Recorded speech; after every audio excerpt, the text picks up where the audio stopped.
I'm a buy and hold investor using the BRRRR strategy out of state. I'm a working professional striving to achieve financial freedom through real estate investing. And as a real estate investor, especially for the long-term investors, it is extremely important to look at the numbers to calculate for the cash flow. So I believe you'll find tonight's topic to be very valuable. And before we begin, I would like to set a few ground rules to make this presentation as smooth as possible. First, we will have everyone muted except for the presenter so that there will be less distractions for the presenter and for the audience. Also, please ask away your questions in the chat box below, should be somewhere here. And please ask away throughout the whole presentation, and CJ will get to them at the end of the presentation. And ask away hard questions. I have no pressure on me, it's all CJ, so yeah. So now I would like to, now I would like to introduce our speaker for the night, CJ Calio. Him and his wife, Jasmine, are buy and hold out-of-state investors and owners of WNN Properties. CJ works with other investors and busy professionals to create passive income through real estate so they can retire from monthly cash flow. CJ and Jasmine have worked with multiple investors and partners to raise over $6 million to purchase over 80 properties, including 2 commercials in the past 5 years. CJ and Jasmine both achieved their goal of retiring out of their W-2 jobs and focusing on growing their portfolios as well as for others. CJ is a licensed real estate salesperson in Hawaii with over 2 years of trained experience in marketing and sales. He is also a mentor and a consultant for busy professionals in Hawaii that want to learn how to grow a cash flowing portfolio out of state. He's also a member of the Fortune Builders, the founders, and him and Jasmine hold the Westside Real Estate Meetup in Kapolei every month. Again, please write your questions in the chat box below throughout the presentation, and let's welcome CJ. All right, thank you, Young. Let me pull up the presentation real quick.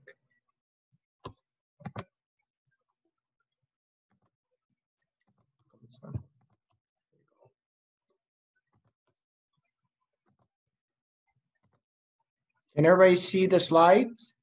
Yes? Look good? Okay. Okay, like Young introduced, Jasmine and I are owners of WNN Properties. We've been investing in out-of-state for the last 5 years. We decided to go with the strategy of out-of-state buy and hold investing because of our why, and our why was we wanted to leave our jobs. So about 5 years ago, we set out on that goal and that mission to attain enough rental properties that produce enough cash flow for us to exit our W-2s. And we are proud to say that we are both no longer needing to work.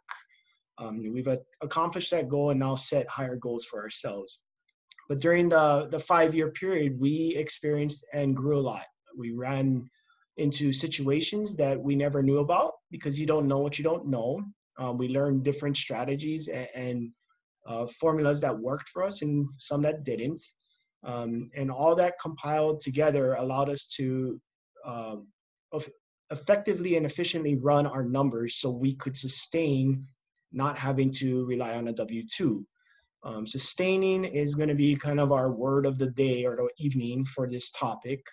We are firm believers that your numbers are everything, and without proper numbers or understanding the numbers properly, it's really hard to be successful in investing and in this business. One of the strategies that we utilize is the BRRRR strategy. For those of you who do not know what the BRRRR is, it's an acronym. It stands for buy, rehab, rent, refinance, and repeat. It's a strategy that we got introduced about a year or two into our investing that we never looked back on. We just ran with it. It became one of our power tools that we utilize to grow our portfolio to the size that it is today. And that strategy, we'll discuss a little bit more about that throughout the presentation, but we'll try to stay focused on the numbers. I also do consult and mentor other investors who are looking to mimic or possibly even shortcut the bumps and bruises of starting out with no guidance. And we utilize the BRRRR strategy as the foundation to begin investing out of state. So with that being said, we're going to kind of quickly go over the overview of the presentation tonight. My goal is to keep it short and sweet. I'd like to share with you guys through this presentation a little bit of why, what, and how we run our numbers. And my goal is to hopefully impact you in some way or educate you about numbers that you may have not known prior to this presentation. So with that being said, let's jump into it. So the importance of numbers. Why is it important to get it right? Well, for us, 5 years ago, we started off kind of winging it. Originally, we had a property here in Hawaii and one in California, and we didn't understand the numbers. As we got into investing a lot more, started to do a lot more research, homework, networking, education, we've come to the realization that we needed to know our numbers better. How we were running our numbers prior to getting these educations and understanding really put us in a position where we were not achieving what we thought we were setting ourselves out for. And we weren't able to sustain. It was dangerous. We didn't know our expenses, and we didn't, like I said, know what we didn't know. So a lot of it was trial by fire. We test it, we'd run with it, we tweak it, and we continue doing it. And what could happen when you don't know the numbers? Well, a lot of that is personal experience. So like I said, we did Hawaii and California initially, thought we were cash flowing, thought we'd be able to exit the rat race or quit our jobs. But after we started running our numbers and getting better at running our numbers, we realized those two markets aren't exactly cash flow friendly markets. It was an eye opener for us, and we didn't really feel it until we had our first vacancy. And understanding like vacancy in Hawaii, your mortgage payment on a condo could be somewhere between $1,200 to $2,000 depending on your price point you bought it at. And to sit vacant for 3 or 4 months, that's a pretty chunk of change. And it really opened our eyes to see that maybe Hawaii isn't our cash flow market that we should be focusing on, which led us to looking to out of state and being able to see that our numbers go a lot further in out of state without having that massive overhead.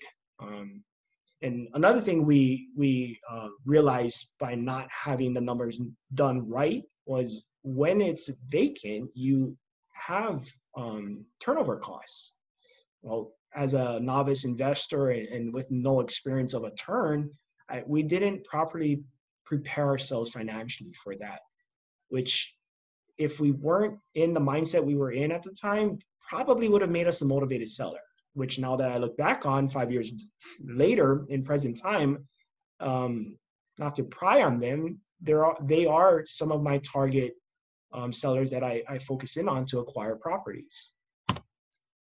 So the numbers, these numbers right here are our preference and our way of how we run it. It's not a standard, it's not a rule by any means. Just want to disclose that. This is what we feel is important to our strategy and how we've tweaked the numbers to work for us. So we'll start with purchase price. Purchase price, in our opinion, is the most important. In the beginning, we didn't understand the value of purchasing a property at the right price. We were leveraging and trusting guidance from quote unquote experienced people who were just telling us to buy. And until we started to take ownership over our responsibilities and do a lot more homework, due diligence, start to research the areas and do our number crunching, we realized that the make or break of a deal could be just simply done on a purchase price. And as the years have progressed and we've got better at our numbers, we noticed that our purchase price has been coming down and down and down, which then allows us to have more of a cushion for when things go sideways. Second, ARV. Why I have ARV in here is because of the BRRRR strategy. Like I mentioned, it's something that it's kind of our ideal strategy that we like to focus in on just because of the concept. To be able to take a little bit of capital and rinse and repeat it over and over again to acquire numerous properties. So in the beginning of doing the BRRRR, our ARV, we were running numbers improperly, which then caused us to be in a tighter spot than what the strategy emphasizes it should do. You should be able to pull out most of your monies. Well, in the beginning, when you don't know what you don't know and not fully taking ownership of our responsibility of running the numbers, we were taking higher ARVs than what we should have. And what I mean by that is the market was climbing when we first started. So it was always going up in housing prices, right? And what goes up, what must come down. We didn't anticipate for some of the hiccups in the market during our early stages of investing. So after a few bumps and bruises on ARV, we realized maybe it's better to run a little bit more of a conservative ARV. And how we went about getting our comps or comparable solds also changed. Who we networked with, how we discussed what we would reference to as a property that we would use as a comp for the ARV of said property we might be purchasing. So ARV does play a huge role in our BRRRR strategy. Rent is also crucial. Rent is important for us because part of the BRRRR strategy is to rent the property. And as we all know, rent also is dictated by the market. So in times like today with COVID-19, where you may have no rent coming in, the anticipation of properly running your numbers or knowing that maybe you have to reduce rent to get a tenant in place has to be a realization in your numbers. And for us, again, experience, going off of the higher range of rent and having to reduce or sitting vacant a lot longer than what we anticipated were some of the trials that we experienced early on, which we had to tweak. Next line is expenses. So here's where we have a little different indifference between other investors, right? We have our standard expenses that everybody's well aware of. If you have a mortgage property, you have your mortgage, you have your insurance and taxes and property management. Those are kind of standard expectations for expenses on here. And the next three are not. And we get a lot of questions about these when we do our meetups about the CapEx, vacancies, and maintenance. Those are three things that we feel are very important to include in expenses. And here's why. Our strategy is buy and hold. Our goal is to hold the properties for long periods of time. Well, when you hold properties for a long period of time, it's inevitable you're going to have issues with the roof or fixes that need to be done. General maintenance, deferred maintenance, just because people have lived there for so many years. And you're going to have periods of it not performing. So instead of us hoping or not thinking about it till it happens, we rather be proactive in our approach and implement them in our expenses and our numbers currently. So we put away for these things as if they were already spent ahead of time. So when it happens, it's not out of pocket cash. And why we do this is because early on in our creation of our portfolio, we bought a bunch of homes and a hurricane hit less than a week later. It sucked. Insurance doesn't cover everything. And thank goodness we were still at our W-2 jobs because we learned a valuable lesson. We have to figure out how to sustain when the worst case scenario hits. And for us at that moment, it was a hurricane and our properties got damaged and we just closed on it and we didn't have these funds built up. So instead of playing victim, we took ownership of it and we decided to properly analyze and put away for things like that ahead of time. So if it happens, we can float through the storm because good days will be ahead. And that is why we implement CapEx, vacancies, and maintenance. The last line with tax benefits and appreciation is something that we reference back to when we looked in the very beginning of our real estate journey. When we were in Hawaii and California, we and Jasmine discussed and realized we used these things as justification to why we were investing in Hawaii and California. And it's conversations I've overheard throughout the years with other investors who firmly believe that Hawaii and California are cash flowing states. I'm not going to argue with that because if that's what their numbers say, that's what their numbers say. And in our opinion, after we ran our numbers in Hawaii and California, we realized we were justifying the cash flow part with the tax perks and the fact that they will appreciate because they're appreciation states and that we have inflation protection. I'll fast forward again to now. We don't account for any of those things in our numbers. Why? They're not guaranteed. I can't rely on something that is not guaranteed in some way, shape, or form. And yes, there's no guarantees in investing. And I don't want to hinge on any of these things. this. So our strategy, again, is positive cash flow. The way we buy is we buy for cash flow. At the end of the day, when those numbers of purchase, ARV, and rent add up, we should be cash flowing. If not, we can't sustain. We're not looking to be negative cash flow in hopes of appreciation. That is a dangerous play in our opinion. Why? It's a timing play. You're going to have to time the market. Nobody knows what the market's going to do. And why I say that is COVID-19. Everybody's expecting a crash in real estate. The crash really hasn't hit in real estate, but there's byproducts of a virus that are affecting real estate in chunks due to a virus. Nobody knew 3 or 4 months ago that the virus would cause effects in real estate. So sustainability, if we're positive cash flow and we run our numbers properly, the positive cash flow will allow us to sustain during these phases where we aren't able to perform at peak performance. And the way you run positive cash flow, well, that's up to you. Every investor has a different way to determine what is a right positive cash flow number.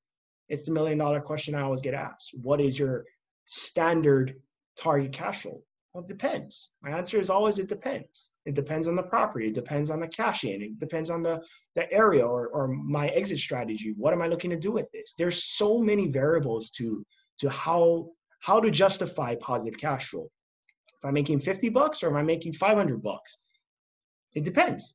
It all depends. Now back to appreciation. We view appreciation as a bonus. In our markets, there's very little to no appreciation on our properties, and we're okay with that. Why?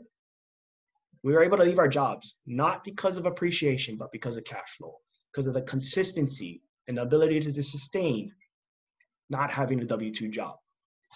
Appreciation doesn't happen instantly. It's also a timing play, like I said before.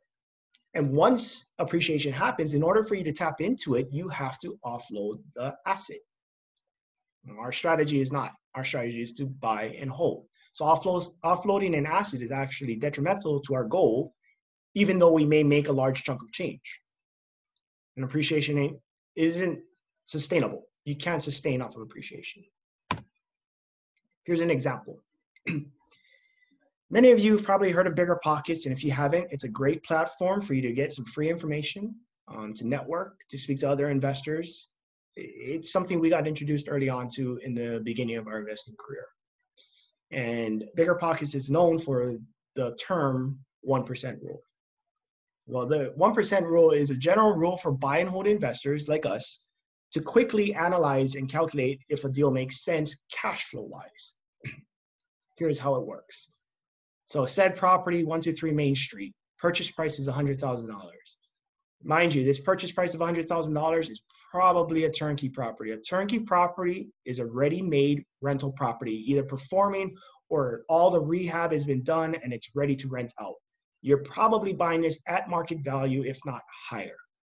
So in order for this deal to make sense to a buy and hold investor like me and Jasmine, we have to rent for 1% of the purchase price, which is $1,000, right?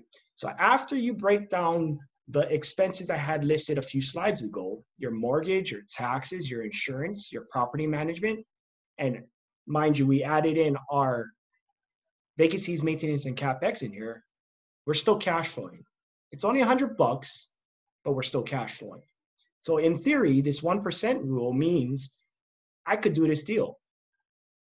Now, here's where we have a disconnect with other buy and hold investors sometimes. Well, why are you putting away 30% of your monthly rent? Well, it depends. So an example like this with a turnkey product where I had no control over the work, the workmanship, the quality, maybe even the type of tenant that was put in play. I and Jasmine became comfortable putting away 30% of the monthly rent because of bad experiences with turnkey. The fact that people put in a squatter at $1,000 who had no background check, had no intention to pay, just wanted a month of free living before eviction. We realized we have to be aggressive if we don't control from day one, which is why we ended up doing the burst strategy. And others also ask us, well, vacancies, maintenance, and CapEx, if these are expenses you're not going to incur immediately, isn't that cash flow? Yeah, technically you're right. If you want to view it that way, we prefer to view it as an expense already spent. So we don't live off of it. So we don't anticipate it. It's almost like overtime.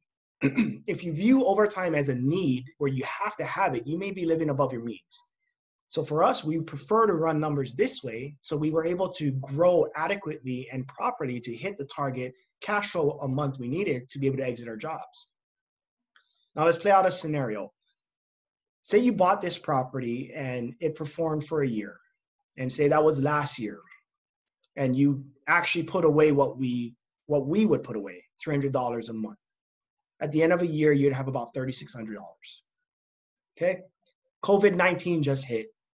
Starting February to present day, you weren't collecting any rent.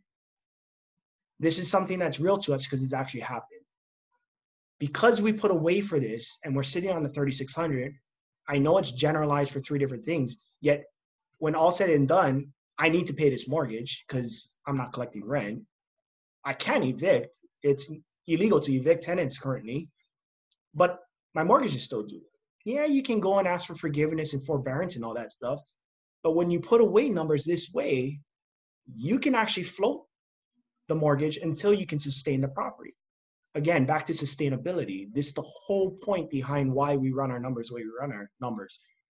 Things like this happen, whether it's COVID-19 or whether you just had a bad tenant. It can happen in a great market, and you could be that one-off that just had the bad experience with the bad tenant. But should that make you a motivated seller, or should that make you quit as an investor? No.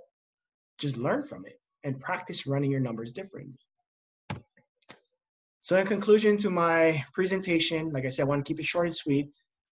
I just hope that this opens somebody's eyes on possibly running numbers differently. Or maybe it just started the conversation in your head where, oh, I didn't think about that. I didn't think about vacancies or CapEx. I didn't think about sustainability.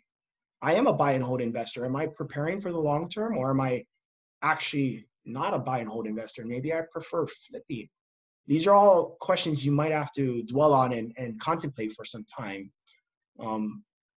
That is the end of my presentation. We can jump into questions.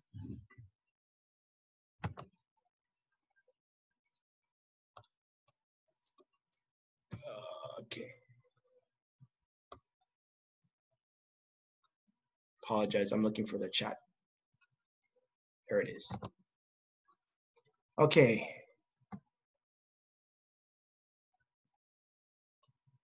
If time permits, plan to cover in your presentation. I'd like to hear about the rehab contractor challenges you encounter with out-of-state burrs. Cassie, so your question was, if time permits and you don't plan to cover in your presentation, I'd like to hear about some of the rehab contractor challenges you've encountered with out-of-state burrs. For me, if I want to try to sum it up, contractor issues are the same no matter if you're here in Hawaii doing it here, or if you're here in Hawaii and doing it in, say, Kansas City, where I'm at. The challenges are identical. To me, there's no difference. If someone doesn't have integrity or values or understanding of a growth mindset, they're going to try to rip you off either way, if that's what your question was. I do encounter challenges per se with communication due to the time difference. In Hawaii versus Kansas City, they are 5 hours ahead. So when my contractor is working on my project and say something happens and he starts at 7, well, it's 2:00 a.m. here. He won't be able to get a hold of me until I wake up. So that might be something I encounter that might be different with out of state. But I'll tell you that we've had to rinse and repeat contractors, no different than we had to rinse and repeat when we were working here in Hawaii. It was finding the right ones that understand your goal, and if there's a good pairing and a relationship you can build for long-term growth. That's my biggest thing I look for when I work with people is I don't want a quick return, but no growth after that. I want a slow growth, long-term relationship where we can continue doing this for the years to come. I hope that answers your question. Okay, Jeff. So you are experiencing no rent situations due to COVID. Small parts, yes. For the majority of our portfolio, it's performing. And for some of them, due to the type of tenant base we have in certain type of properties, they're the ones that are greatly affected the most. Or they're just refusing to pay. We have a few that were actually pre-evictions before COVID-19 hit, but we weren't able to process the eviction because of the restrictions that got thrown into place mid-eviction process. So yeah, they're sitting in our property rent-free for the last couple months, and there's nothing we can do about it. But it does happen. It's affecting a lot of people. Properly planning for it, I think, is why it doesn't faze me and Jasmine. But yeah, there is no rent coming in on certain properties we own. Okay. Javier, what percentage of your rent income do you set aside for CapEx, vacancies, and maintenance? So in the scenario of the turnkey, Javier, we put away 30% total. So you can break it down 10, 10, 10 if you want. And that all varies on each particular deal or property we're purchasing. If I'm doing a BRRRR, the level of the rehab also changes the numbers I put away for due to my experience. If I'm doing a heavy rehab where the house is pretty much being redone, CapEx and maintenance shouldn't be as high as it would be if I were just doing cosmetic. Why? Because I know what I'm addressing and I have the understanding of the expectancy of life for, like, say if I redid the roof, well, the roof is going to last 20 years now. So I put away less because I don't anticipate addressing any issues for the next 10. So something like that would change and alter the way I put away percentage numbers for CapEx, vacancies, and maintenance. One thing I don't change is vacancy. Vacancy is inevitable with rentals. It's nice if you get the home run of a tenant who doesn't leave for 10 years, but the reality is people move, people lose jobs, people have kids, people don't like the neighborhood. Whatever it is, people who rent aren't tied down like people who buy. So you want to anticipate having months of no income due to turnovers and people transitioning between properties. How did I come up with the percentages for vacancy, CapEx, etc.? I think I answered that, Jazz. Can you talk to us a little bit about running rehab numbers? Nata is asking, can I talk to us about running rehab numbers? Do you do this before making an offer? How do you get accurate rehab numbers if you can't see the place? Do you rely on your contractor bids for this? Those are all great questions. And yeah, I put out offers without knowing the rehab numbers. And yes, I put out offers without seeing the actual property inside and out. There's just one I just locked up, I don't know, was it last week? Had a picture from Google Maps. Over the years, the numbers kind of give me a reference point. So I kind of do a square footage anticipated turn price with contingencies. So my contingency would be higher if I don't have any interior pictures, and lower if I got a lot of pictures, or if I already had my contractor walk it, or maybe even a realtor. Rehab numbers, it's hard to go into detail on what that would look like because each market's different. So in my market, I've have 5 years experience doing BRRRRs, which gives me the ability to quickly calculate off of pure pictures. Well, the roof looks bad, it's going to cost me X dollars. The windows are broken, I got to replace 5 of them. This is how much 5 windows cost. And I can quickly run up a number for rehab, which then gives me my offer price to how it would make sense for me to buy the deal. And like all deals, my number one rule is have an exit. So inspection periods, I can't harp on that enough. I hope that answers your question.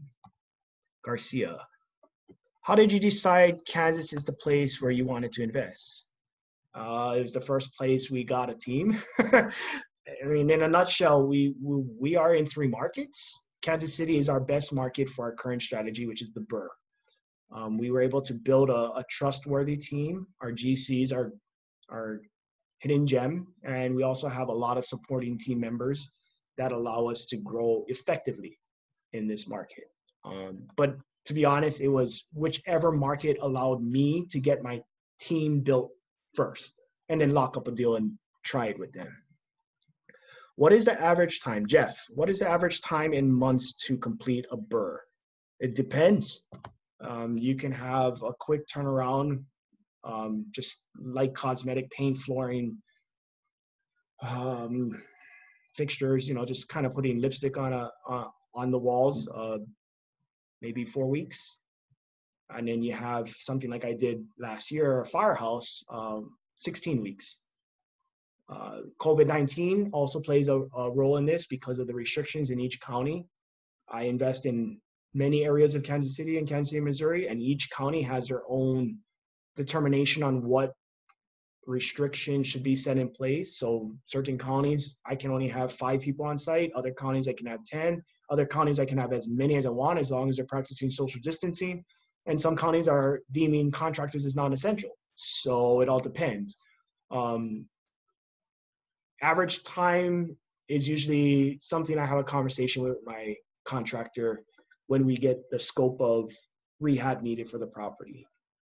So it varies. It's very deal specific.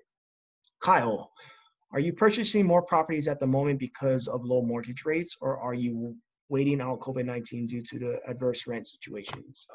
I haven't stopped. If anything, I've picked up more properties over the last month or two. Not because of the mortgage rates, because of our strategy that we implement.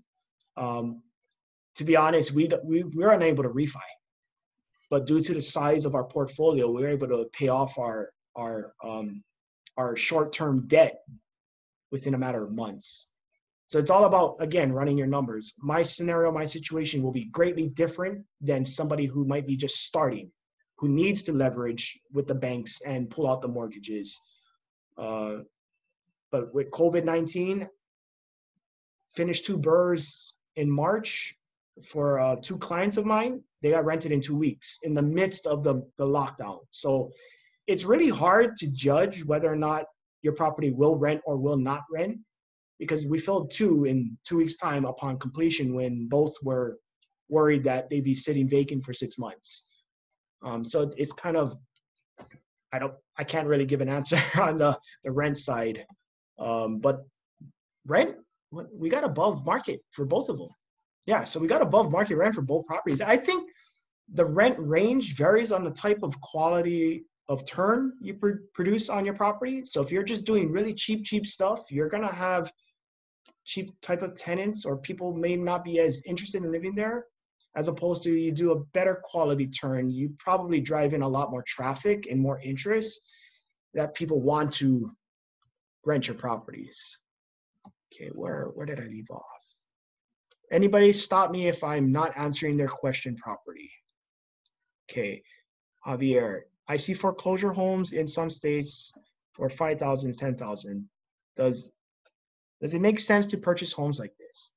Well, it depends. It all depends on the numbers, right? I mean, I've bought properties as low as $2,000 and I've spent $100,000 on a house. It all depends.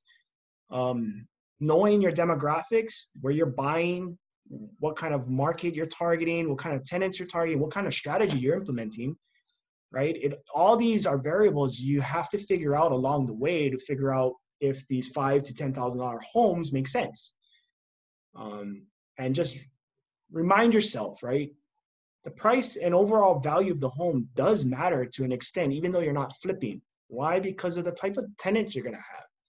The lower priced homes tend to have the lower standard type of a tenant as opposed to the average or higher price. And there's pros and cons to both ends. So really figuring out your strategy would probably be my advice if you're looking to buy $5,000 to $10,000 homes. Okay, Young, are you able to offset your vacancies as a loss for tax benefits? It kind of depends. I mean, to be honest, that's a CPA question. What is that? CPA is next month. Oh, Jazz is reminding me we do have our CPA speaking next month, so that'd be a good question for him to answer. I prefer to plead the fifth and not answer. No, I don't want to say something that I'm not a professional in. Okay, Kyle, how did you raise all the money to buy these? Good question. That's what my consulting and mentoring's for. No, it's OPM, private money, lines of credit. I mean, at the end of the day, you're going to do what you need to do to acquire property. If you really want it bad enough, you'll find a way. And if the deal is good, money will find you, right? So back to the numbers. Are the deals good? If the deal isn't good and you can't find the money, maybe your deals aren't as good as you think it is. Rover, how long is your inspection period? It depends. I've had 3 days and I've had 30. Right now, due to COVID-19, me and my contractor feel it's best to have about a 14-day inspection period just to get him into the property and have adequate amount of time for us to analyze together whether or not we're going to proceed with the close or we're going to pull out or ask for a price reduction of some sort. But in the past, I've gone no inspection period. I've gone 3 days. I've gone 30, 45. To me, it's a negotiation play because obviously with less inspection period or no inspection period, you are taking on more risks, which deems of an exchange of some sort, in my opinion, from the seller. Jeff, is there a fee for your BRRRR mentorship program? Please cover the mentorship process. Yes. So what I tend to do is I tend to have a one-on-one meetup. Why? Because I think it's very beneficial for us to interview one another. I'm very selective on who I work with, and I expect who I work with to be selective with me. It's a huge commitment for both me and for them to partner in the mentorship or consulting aspect of my program. And I'm also limited to the amount I take on. Why? Because I'm a firm believer in I need to be the expert, which means I still need to do what I teach. And I can't teach 100% of the time and do the BRRRR 100% of the time. I got to be able to split my time wisely and focus in on what I need to focus in on at the given moment. So currently, I don't have any spots available, but I'm still open to just chatting with anybody who's interested, and we can just have that conversation discussion. So when it does become available, if it is of interest to anybody, we can schedule something and set it up. But though that's more of a one-on-one question.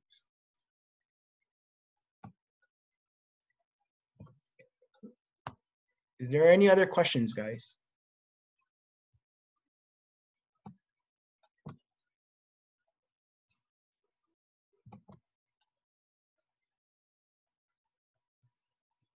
Anything?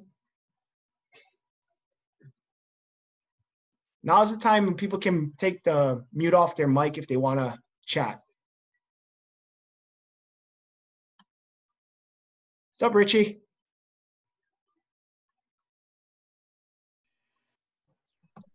Did you have anything for me, Jazz? No. So if I take it on mute, off mute? You take it off mute, then we can hear you. Hey, Charlie. Thank you for the presentation. Hey, CJ. Did you have a question? No, it's just over my head right now. It's okay. Thank you for coming. Can you BRRRR if the home has renters? Some homes are sole tenants in place. Good question, Javier. Ironically, that is one of my favorite BRRRR properties I've recently come to be good at. Is tenant in place BRRRRs. You can deal with a problem tenant and potentially not even have to do any work, but create value by just simply having the right team members in place to salvage the relationship, maybe show them you're a landlord that cares. We've done several where we've kept the tenants that the old seller said was problematic. And we've turned them around and even raised rent on them, and they love it and they haven't left yet. So yeah, you could BRRRR it. A lot of what the BRRRR value you bring when you do a BRRRR is the cash purchase. So if you're coming in with cash, you're already going to have a discounted price because you're not dealing with finances and contingencies and all these other things that banks might require upfront.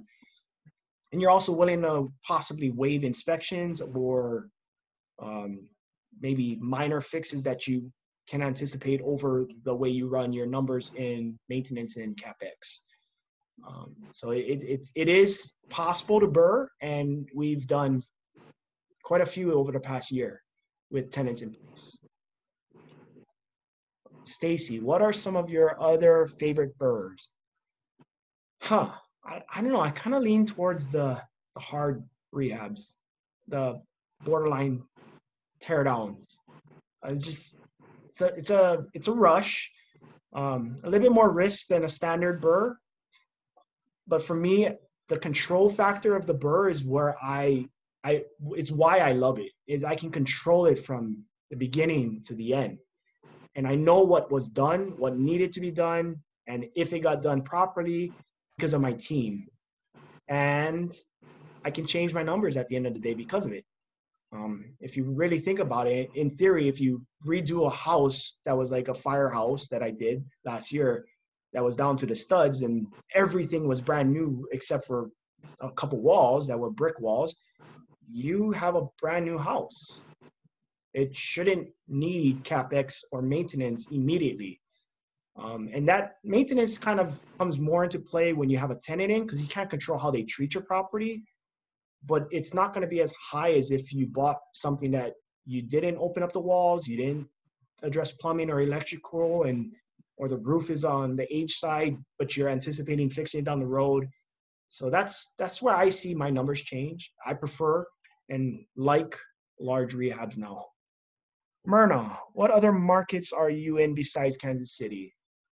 Kansas City and Missouri are split in half off the state line. So we're on both sides, but we consider it Kansas City. We're in India and Florida. Two other markets that we have properties in. It is not our focus to grow in either with the BRRRR strategy, but there are markets we are active in as well.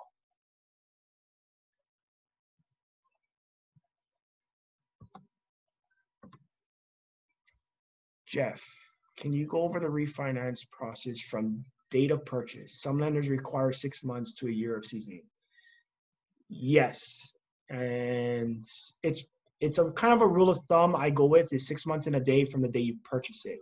Some people think it's 6 months and a day from the day you rent it. That's not correct. So the day you purchase it. So if you purchase it January 1st of this year, 6 months and a day would be June 2nd.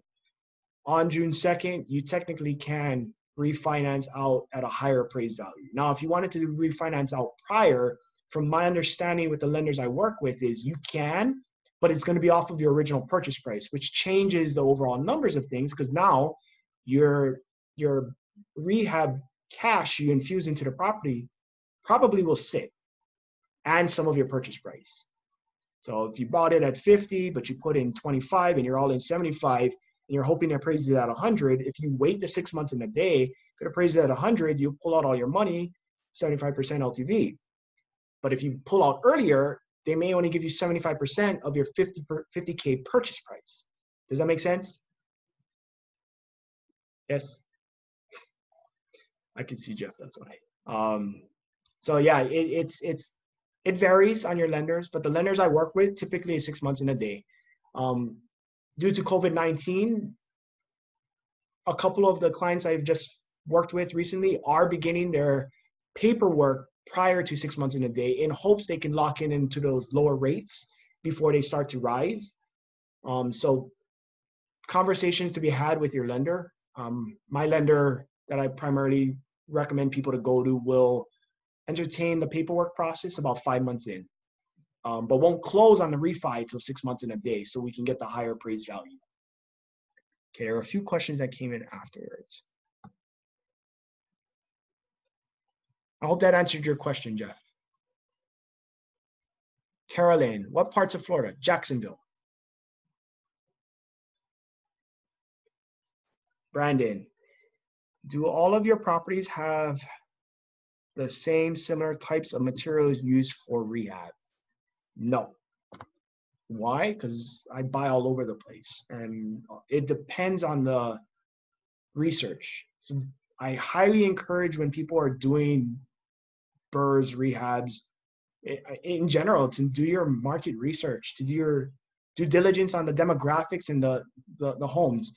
I mean, you can watch those flipping shows and get an idea for it. You're not going to put a Hawaii Kai house in, I don't know, downtown Honolulu where there's all high rises. It just doesn't make sense. You know what I mean? You want to fit the mold of the neighborhood. You also got to know what type of tenants you're catering to. Nicer materials cost more to replace or to fix, right? So if you're renting to the lower income tenants, you might want to go at cheaper grade materials that are cheaper to fix because you anticipate having to fix it more. And I only say that because of the experience of having the lower type of tenants. They tend to not take care of the property as well as some of my higher end rental properties. So I just anticipate that with the numbers. Put the cheap stuff in, expect to replace it more often.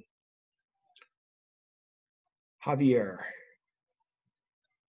if you get a loan to buy, not cash, you will need to pay mortgage during the rehab months with no tenant. How do you assume this expense? Well, it's no different if you were to do it with a private lender. If you're not talking about private lender, you're going to do it a private lender. If you're talking about a traditional mortgage, the issue with the out of state and getting like a FHA 203K, some sort of construction loan, all the flippers in here might know that better, but that loan probably won't work for you because you're not in state. So another thing to take into consideration is the type of properties we're buying require work.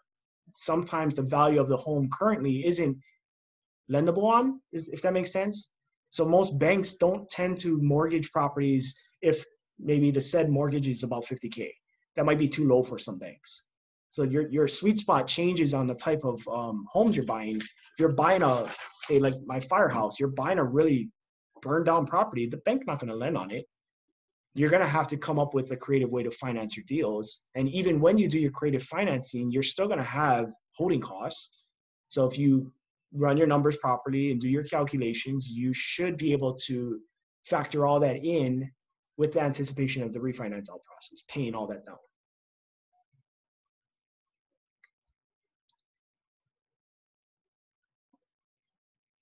Please let me know if I didn't answer your question properly or if it didn't make sense. Myrna, do you tend to go with local banks where the property is located when you refi? No. I shop around. I do have a few lenders I work with that are local in my markets, and I have nationwide ones. At the end of the day, who's willing to give me the most money out and the best rates and terms? It's good to have backups. We're firm believers in having at least 3 of everything, just in case. And if you don't have 3, we're always networking to add more to it.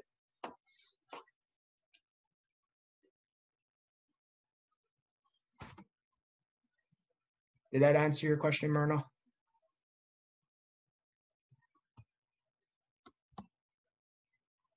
Okay.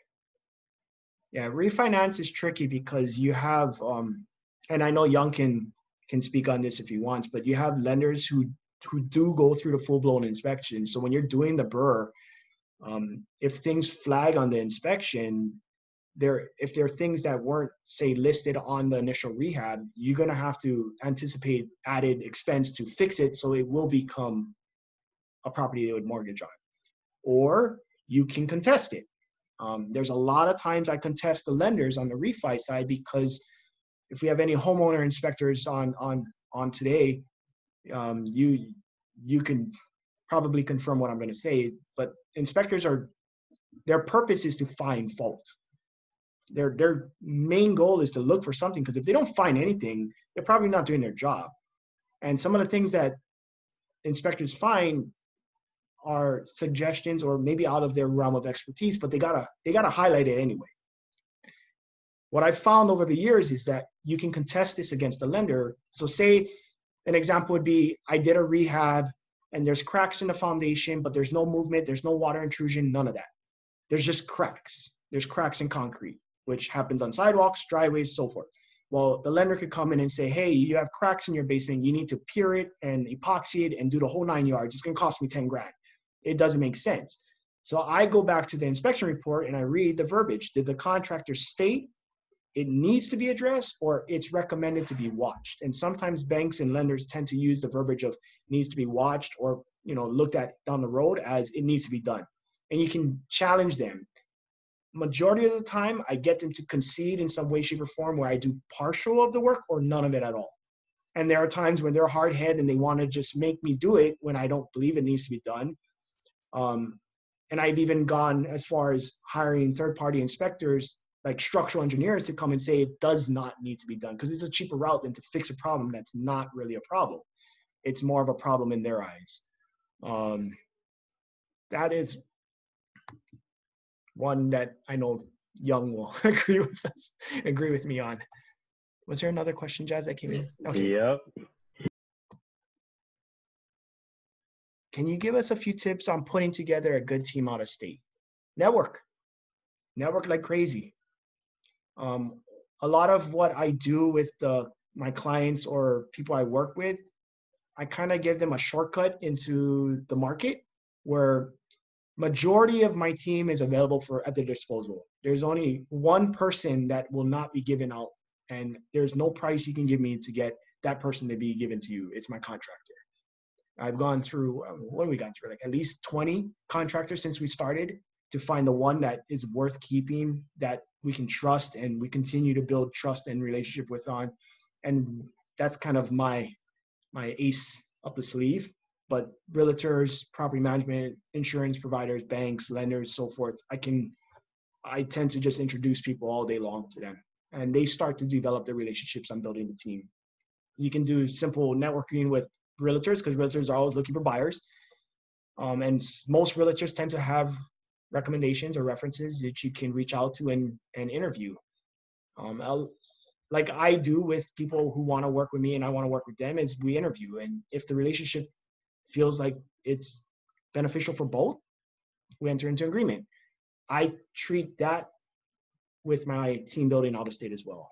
Everything is a interview. Every conversation I have, I review, I take notes on.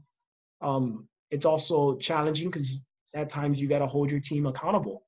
So keeping good notes and referencing on times that you've spoken to them, emails sent, and so forth, can be great leverage to call people out when they start to contradict themselves, which can happen because you're out of state.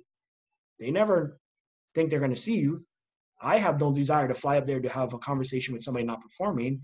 Instead, I'll use my notes and my track record of that with that person to contest their difference in what they're doing that we've agreed upon prior. But networking, I'm not. I apologize if I butchered that. Jeff, do you have any properties in Hawaii? If so, what is your strategy? Had, not anymore. No interest in Hawaii, not part of our strategy. The numbers just don't make sense for us. If I were to be in Hawaii, it's to flip. I know there's creative ways to get cash flow in Hawaii, like Airbnbs and vacation rentals and so forth. Not worth my effort or time, not my focus. I'm a firm believer in being good or great at something and sticking to it. The more you look into investing in real estate, you're going to see there's so many little niches you can focus in on. And I want to be great at what I do.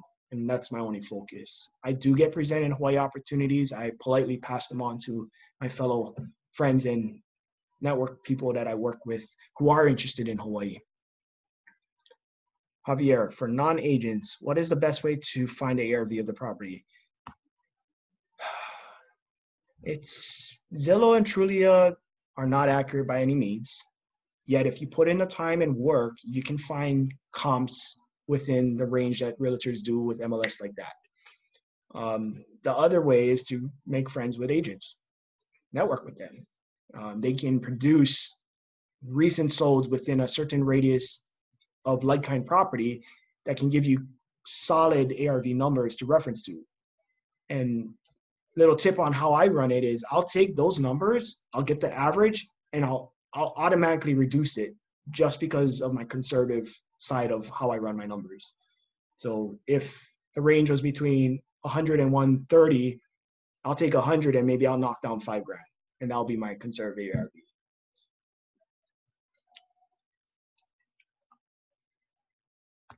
if you're in Hawaii, yeah, Oahu RE. RE is a platform. It's free, right? Yeah, it's a free platform. You can see comps and recent solds in the area.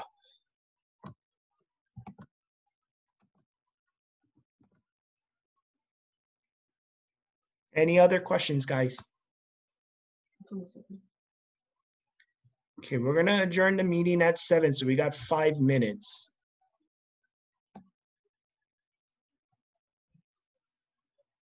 Four minutes.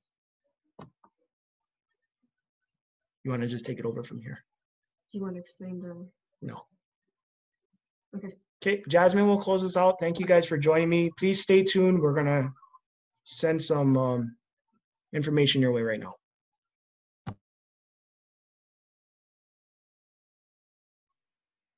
Okay.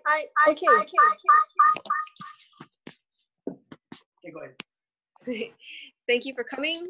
I know you guys had a really long drive, so and I'm sure you're getting real tired. So we will let you go and get back to your homes. Oh, wait, no, I guess that's not a problem anymore. Well, with the COVID-19 issues and us not being able to congregate, we will likely be doing this again next month.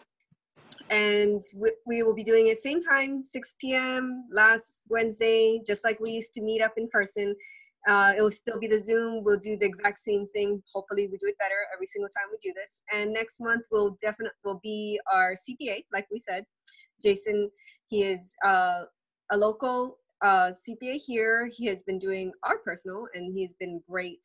And he's so communicative, and he'll be great on Zoom as well. I think we've had him in person last year as well, and people seem to like him.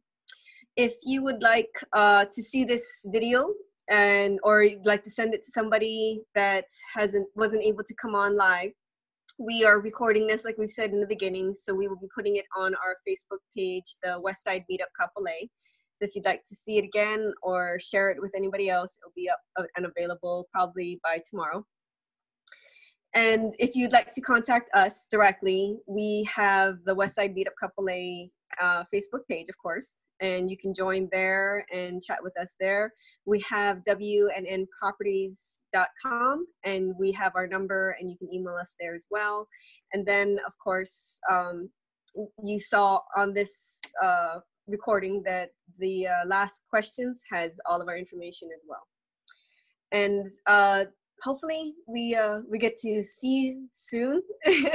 That would be really nice. But until then, I'm really glad you guys came out. We still were able to hopefully give you some education and answer some of your questions and concerns. And we'll see you next month. Always great info. Thank you guys so much for having us, especially this way. Bye. People like me can join. Thank you.